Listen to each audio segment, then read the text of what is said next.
Is Russia getting ready to axe its top general for the failure of the so-called winter offensive? And is the U.S. sending the last aid packages before the big spring offensive from Ukraine? We're going to break it all down right now. I'm Paul, U.S. Army combat veteran. It's April 1st, 2023. This is your daily Ukraine update. Let's get into it. Okay, first, let's take a look at the control map. Biggest news is, again, no news. Just a further indication that while Russian forces continue fighting in places like Bakhmut and Avdiivka, the ability to affect changes has been reduced significantly. You can see the only changes is where exactly they're listing the fighting is taking place.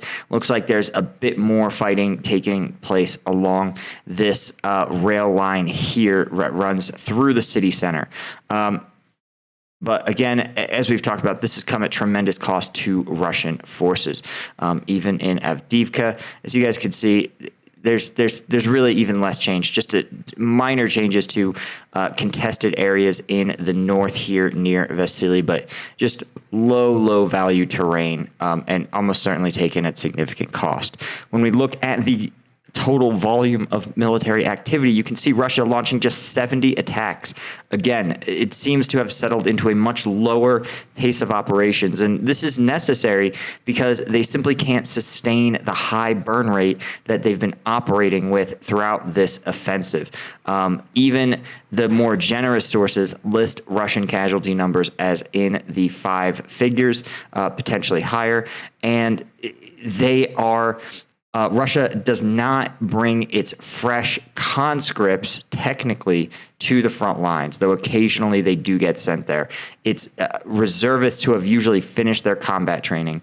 Again, highly skeptical of the reality of this, but Russia's conscription cycle may not bring new troops into the fold. Instead, they're going to rely on volunteers, coercion, increasingly expensive pay and benefits to try to replenish the forces that they've lost in this offensive. But of course, they have to just slow their burn rate. And that's what they're doing, focusing their attacks, again, on this Kreminna-Lyman axis in Bakhmut and, of course, outside of Avdiivka.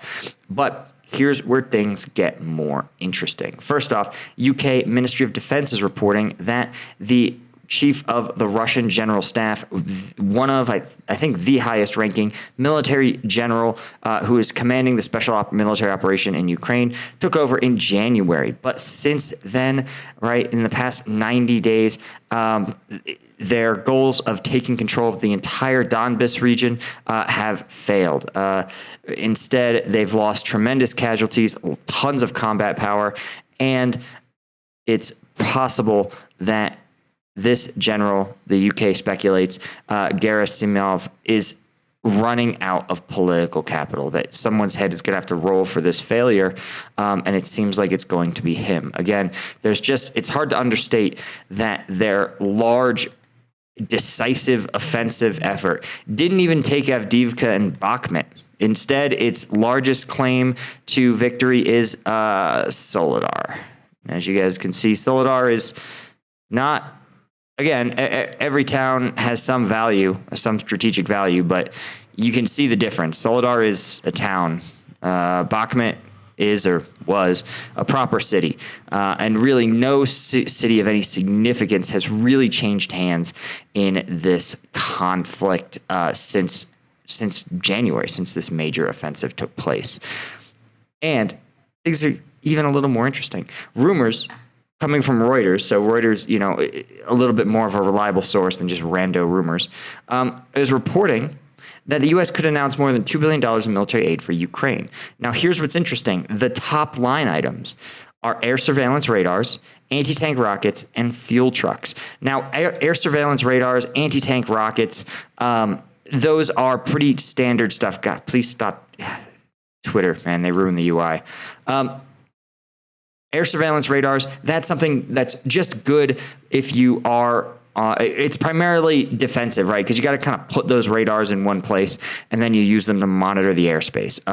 But on an offensive, they can still be valuable to protect your advancing forces from enemy air assets. Anti-tank rockets, obviously kind of inherently a defensive operation, given that tanks are usually used for offensive operations. But it's worth noting, as we've seen in the Ukrainian Foreign Legion videos, some of which are on here, some of which are actually on my site, combatvetnews.com.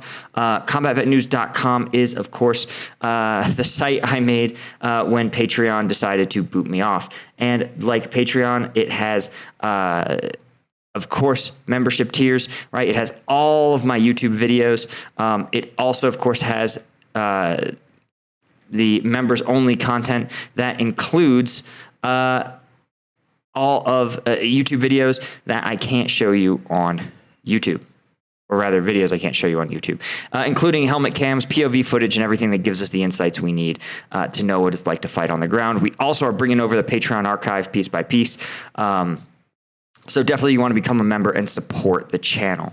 But here's the thing. And so we've seen anti-tank rockets are actually pretty valuable on offensive operations too. They're man-portable. They can engage armored targets. We saw the Ukrainian Foreign Legion take out a BMP, and taking out that BMP was really what enabled them to advance further into Kharkiv Oblast during the offensive. So these are both defensive and offensive weapons. But fuel trucks are critical because, well, you need them to, well, follow your mechanized forces, right? If you are launching a big mech offensive with tanks and infantry fighting vehicles, right, they're going to have a logistical tail. They're going to need spare parts. They're going to need more munitions. But crucially, they're going to need fuel. And they're going to need fuel. They can't go back to their forward operating bases or established supply depots, not during an advance. The supplies have to advance with them. And so giving them fuel trucks is an essential step to ensuring that those vehicles can remain fueled as they advance into the battlefield.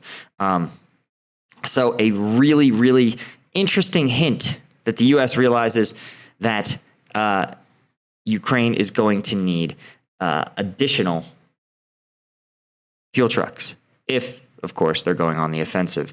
Anyway, guys, that's all I had for you. Thank you guys. As always, be sure to check out combatvetnews.net, and I'll see you guys in the next one.